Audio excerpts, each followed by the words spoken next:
Begitu saya disuruh masuk, begitu baru masuk, ngelihatlah foto gambarnya Yesus itu tadi. Jadi saya bilang begini, loh itu kok kayak orang yang dalam mimpi itu ya gitu. Loh. Foto di belakang Bapak, fotonya siapa itu? Siapa ya? Itu fotonya siapa itu? Siapa? Pak Paul aja yang jawab.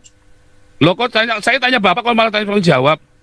Itu foto Tuhan Yesus, Pak Paul. Ngawur, Bapak taunya dari mana itu Tuhan Yesus? Itu tukang sampah di pinggir rumah saya dulu waktu di Indonesia, Pak. Itu foto Tuhan Yesus, Pak Paul. Ngawur, Bapak taunya dari mana itu Tuhan Yesus? Itu tukang sampah di pinggir rumah saya dulu waktu di Indonesia, Pak. Sampai kapan kayak gini ya? Ya, gelap. Assalamualaikum warahmatullahi wabarakatuh. Selamat pagi saudara-saudariku dimanapun berada. Saudara-saudariku, kesempatan pagi hari ini seperti biasa saya angkat kesaksian orang yang mengaku-ngaku sebagai seorang murtadin. Dan video-video seperti ini terus-menerus diproduksi ya saudara-saudariku di channel sebelah ya. Ini ya, ada kesaksian seorang wanita yang mengaku dulunya juara lomba kiroat, bla bla bla bla bla bla dan lain sebagainya katanya ya. Ya meskipun ujung-ujungnya juga bermimpi, ujung-ujungnya juga melihat foto Tuhan katanya. Padahal foto tersebut menurut Paul Zhang ya, yang lari ke luar negeri itu, si Paul Zhang itu fotonya tukang sampah tetangga saya di dekat rumah saya, tetangga saya dulu waktu di Indonesia katanya. Baik saudara-saudariku, seperti apa videonya? Langsung saja kita simak cuplikannya. Yang merenungkan memang terkadang kok bisa ya saya jadi orang Kristen gitu, kok bisa ya kok saya kenal Tuhan Yesus gitu kalau merenungkan. Yang pertama begini, saya mau perkenalkan dulu, nama asli saya itu Sri Hidayati Al Rasid ya, nama bapak saya. Tapi saya untuk panggilan-panggilan harian Bu Yopi karena nama anak saya ada namanya Yopi di Ningrat, jadi Bu Yopi begitu. Nah terus saya dari latar belakang Muslim, dari latar belakang Islam, saya 9 bersaudara. Bapak saya pensiunan Angkatan Darat dan di masa pensiunnya bapak saya itu ngajar ngaji, ibu juga. Terus di akhir hidupnya bapak saya itu jadi pemulung yang tukang menikahkan orang, tahu kan ya. Nah di situ, dan saya di masa-masa SMP SMA itu sering mengadakan kayak lomba-lomba kiroat, pidato, dan itu saya selalu menang. Dan ketika SMA dan saya pergi ke Jakarta, terus ke Surabaya. Nah, mulai di Surabaya saya kerja di pabrik di Gresik. Tapi kalau Kamis malam Jumat saya pulang ke pondok. Ke pondok itu ke pondoknya mbah saya, keturunan dari bapak saya. Jadi setiap Kamis malam Jumat pulang ke pondok. Perjalanan 8 tahun di sana itu saya banyak berbagai yang namanya keyakinan, tapi yang pasti semua latar belakang Islam yang lebih banyak, yang pasti begitu. Nah tiba-tiba begini, nggak pernah terpikir, nggak pernah Allah melihat atau ada nama Yesus, itu nggak pernah terpikir. Bahkan saya sebel, saya benci sama orang Kristen itu, saya benci. Jadi saya nggak punya teman orang Kristen, saya nggak punya. Tapi ketika di satu kosan itu ada 3 orang yang Kristen, tapi saya biasa aja, saya cuekin. Memang saya nggak suka gitu, pokoknya nggak suka sama berteman sama orang Kristen itu, saya nggak suka. Tiba-tiba terjadi persoalan di pabrik, terjadi pengurangan karyawan dan malah saya di PHK. Nah di situ saya bingung, waduh udah jauh dari keluarga, mana nggak ada kerjaan, nganggur. Jadi saya berdoa, saya sholat tahajud, sepertinya beban gitu, di rantauan, nggak punya duit, nggak punya kerjaan, satu beban. Nggak tahunya malam itu kok saya datang di pintu gitu, sosok apa ya kalau saya bilang itu, ketika itu saya nggak ngerti apa-apa, maksudnya ada orang gitu, orangnya ganteng gitu ya, ganteng gagah gitu, pakai sorban. Karena melihat hati saya tuh waktu itu saya bingung, sedih, punya masalah. Sholat sudah, saya ngaji, puasa, sholat tahajud, saya nggak menemukan satu jawaban di dalam persoalan saya. Nah tiba-tiba itu muncul itu memberikan senyum, tanpa berkata-kata memberikan senyum. Tapi terus besoknya itu saya biasa aja, saya anggap biasa aja.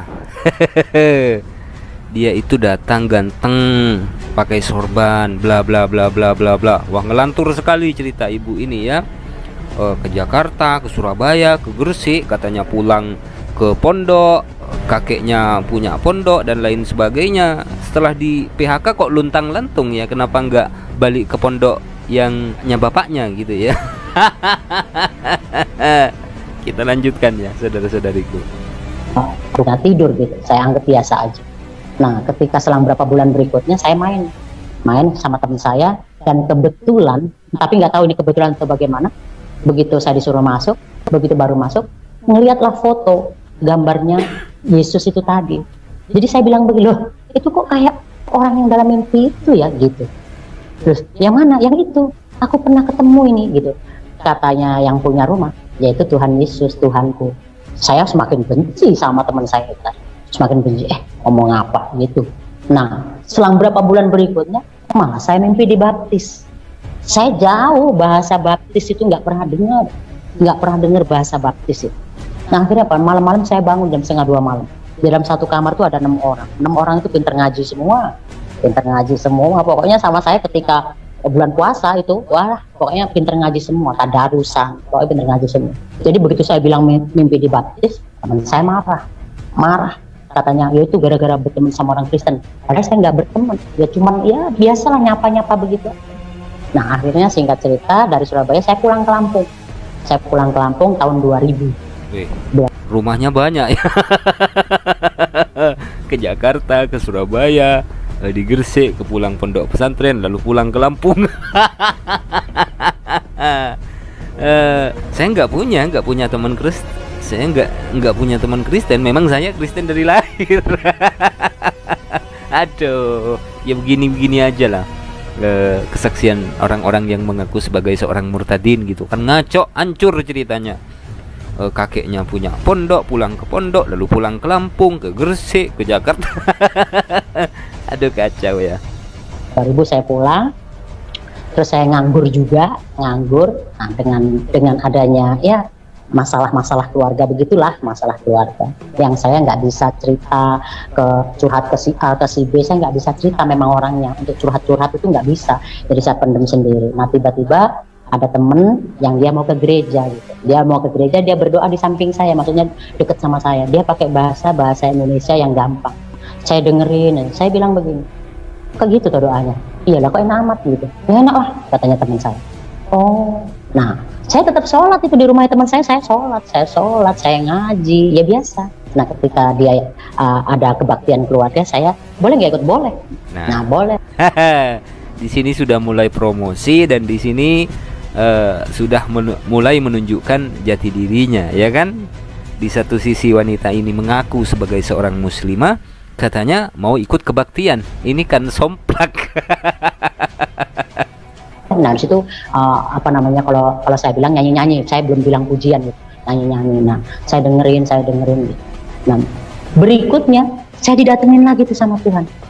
Saya masih mengeraskan hati gitu loh, masih gengsi. Datang lagi, kok ditemuin lagi. Begitu ditemuin lagi, selang berapa minggu berikutnya saya ambil keputusan bahwa ketika saya ambil keputusan itu, saya diingatkan dengan kalimat ihdinas siratal mustaqim, tunjukkanlah kami ke jalan yang lurus. Dan ketika itu saya bawa tafsir Al-Quran sama Alkitab. Wah, saya belajar nih, saya banding ini, saya banding lagi, saya cari lagi. Nggak gimana ya, harus nemuin ini sama, enggak, saya ya cuman itu tadi, tunjukkanlah kami ke jalan yang lurus, dan jawabannya ada di dalam Alkitab, Injil Yohanes, akulah jalan kebenaran dan hidup. Itu saya ambil keputusan untuk terima Yesus sebagai Tuhan dan Juru Selamat pribadi saya. Dan ketika itu Stop, kita sudahi ya saudara-saudariku. Poinnya sudah dapat. Berawal dari mimpi, lalu menggunakan juru selama ya, ihdinas siratal mustaqim, lalu digabung dengan Yohanes pasal 14 ayat yang ke-6, akulah jalan kebenaran dan hidup katanya. Padahal semua muslim, semua muslimah itu tahu Ihdinas siratal mustaqim itu maksudnya apa? Tunjukilah kami jalan yang lurus. Apa yang dimaksud jalan yang lurus? Yakni jalannya para nabi, para rasul, orang-orang soleh, syuhada, ya. Pokoknya orang-orang terdahulu yang tidak menyekutukan Allah dengan sesuatu apapun. Berdoa, meminta, memohon hanya kepada Allah, bukan meminta, menyembah, berdoa, memohon kepada manusia, yakni Nabiullah Isa alaihissalam. Itu jalannya bengkok. Ini kan yang sering diulang-ulang oleh misionaris gereja, ya kan? Ihdinas siratal mustaqim, lalu digabung dengan Yohanes, ada di Injil Yohanes katanya jawabannya.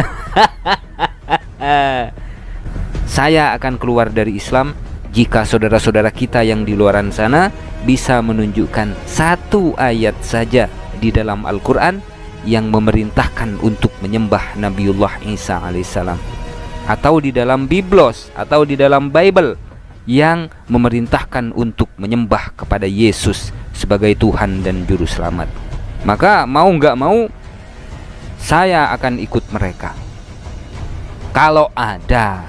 Tapi kan sampai kiamat ayatnya nggak bakalan ada, karena memang tidak ada perintah Nabiullah Isa, perintah Yesus di dalam Bible itu memerintahkan untuk menyembah kepada Allah, bukan malah menyembah kepada Yesus itu sendiri.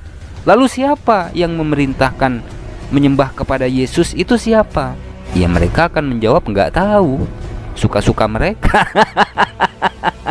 Jangan pernah percaya dengan kesaksian orang yang mengaku-ngaku sebagai seorang murtadin, karena rata-rata kesaksian mereka adalah kesaksian dusta.